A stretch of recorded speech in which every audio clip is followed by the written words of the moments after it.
Sick of you. Meg boiled as Chelsy Devy leaks Harry invited her to join Africa trip for a charity with him.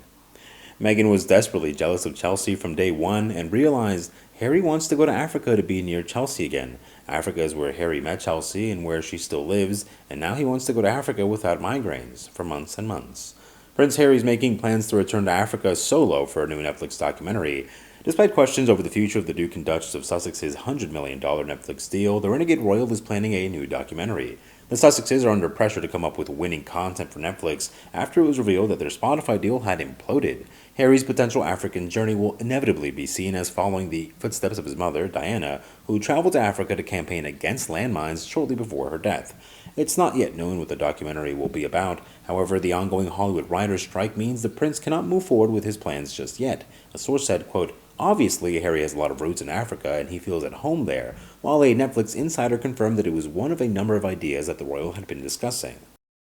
Harry followed in his mother's footsteps by walking through a minefield in Angola in 2019, and now he's going back to Africa to film a new documentary for Netflix, sources tell Page 6. Harry appeared jointly with Markle in their first, and so far only, documentary for the streamer, Meghan and Harry, last year.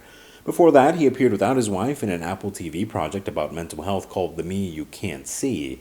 Harry has a long-standing passion for Africa and took Markle camping there on one of their first dates. He also set up a charity in Lesotho called Sensible, meaning Forget Me Not, with Prince Siso, the country king's younger brother. It was his mother who first forged a public bond with the continent. Just months before she died in a car crash in Paris, she walked through an active minefield in Huambo, Angola with the Halo Trust.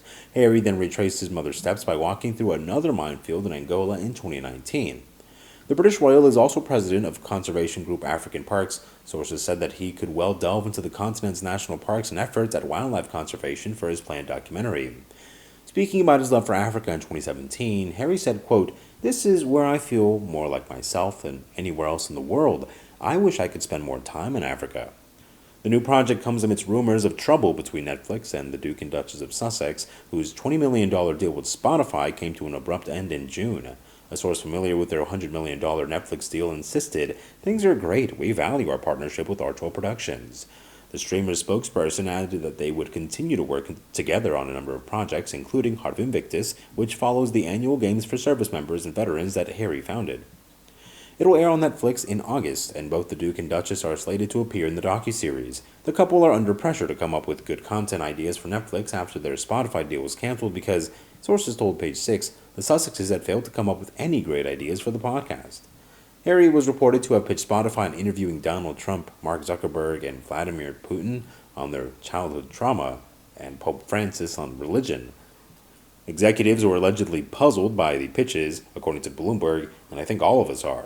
Industry insiders told Page 6 that the Sussexes have been reworking their ideas for Netflix. The Wall Street Journal reported that they have a drama about Charles Dickens' character Miss Havisham, which would retell her story as a strong woman rather than as the jilted bride the author portrayed her as in Great Expectations. A Sussex rep was unavailable for comment.